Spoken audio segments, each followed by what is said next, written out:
Hi kids! Today I'd like to show you how to draw Bowser from Mario Brothers, who is one of the more complex characters that's out there. His wide jaws, spikes, strong limbs, and turtle shell can look a little intimidating at first. But if we start with some larger shapes first and then add details, he gets much easier to do.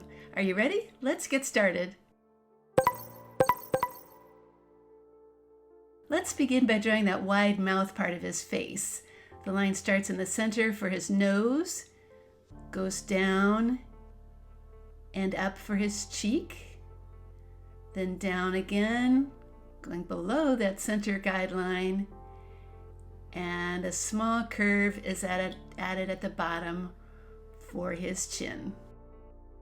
After one side is done, we're going to do the same on the other, drawing that tall curved shape for the cheek, then coming down below that guideline again, and another little curve at the bottom for the other half of his chin.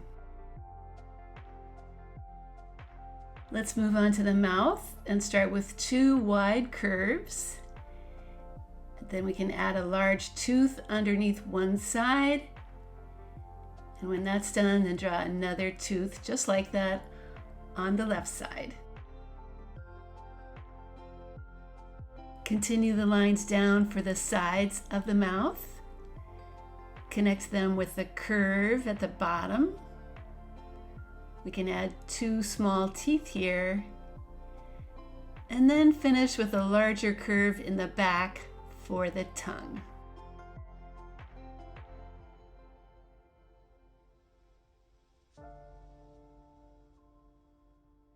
His nostrils are probably the easiest thing to draw, just two kind of petal shapes like this, right inside that nose. After the right eye is done, then draw a large curved eyebrow going to the left this time, and add a cartoon eye below that as well. After the right eye is done, then draw a large curved eyebrow going to the left this time, and add a cartoon eye below that as well. We can finish off the top of his head now with just a few curved lines like this. Let's add his horns near the top of his head. They're just to the right and left of those eyebrow shapes. Moving on to his arms, let's start with the right one. With a line that's coming down from that horn, go down past that middle guideline, add a couple of little pointy fingertips and a larger thumb, and then go up towards the cheek and stop. Afterwards, go back and add a couple of lines to form those three fingers. After the right arm is done, we need to draw the same on the left, starting with that line that goes down, well below the guideline, the pointy ends for the fingers and thumb, and then going back up again.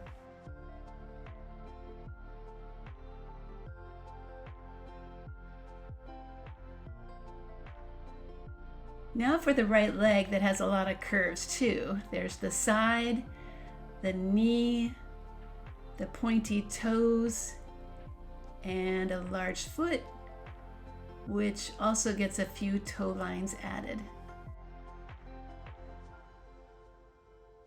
The left side needs that same shape added with the large curved knee, the pointy toes, the large foot, and also those toe lines. We can add those bands that go around the arms now, starting with the top right one. Draw curved lines like I'm doing here. Make sure the shape is a little wider than the arm, and then erase the lines inside when you're done.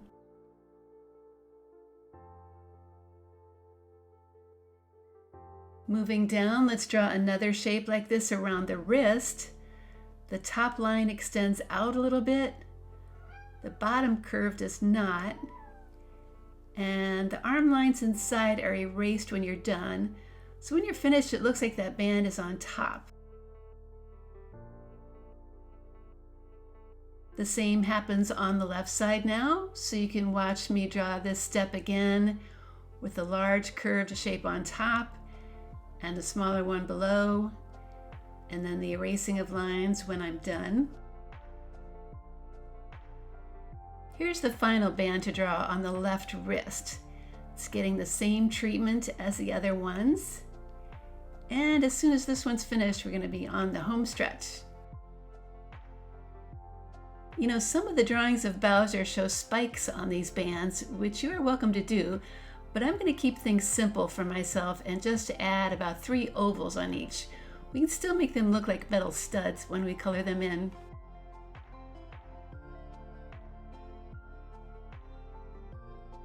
To finish the belly, let's draw half of a U shape on one side and then half on the other. Afterwards, add about 3 slightly curved lines inside to give the belly a little more texture. The top of Bowser's head gets a large tuft of hair that goes between those 2 horns. And I think his back is full of spikes, but we can just add 1 on each side here to show that he has some. Now just a couple of little details, like adding curved lines on his fingertips to make them look more like claws. You can do this on both sides. And when those are done, do the same thing for the toes. So they also look kind of sharp and pointy too. A final touch is just a few curved lines like this for scales. I'm drawing them just on the knees, but you can certainly add them in more places too if you'd like. Okay, we did it. We got to the end of all our steps. Now it's time to trace those pencil lines so we can see them really well. After the tracing is done, don't forget that step about erasing any pencil lines that might still be showing.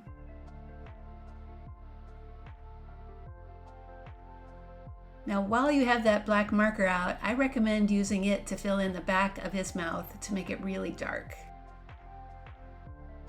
Switching over to crayons now, I'm going to start by filling in all my peach colored shapes. Then the yellow, which is most of his body. A bright red for his eyebrows and tuft of fur and tongue. A bright yellow-green for the top of his head. And brown and silver for those bands going around his arms. Okay, so if you saw this drawing all the way through and didn't give up, then kudos to you. This is not an easy character to draw. You should be proud of yourself for just taking it on. Congratulations, and I hope you keep challenging yourself. It's a big part of learning how to draw. At Art Projects for Kids, you'll find many more cartoon drawing lessons just like this one, including how to draw Mario, Princess Peach, and Yoshi. I hope you check them out too.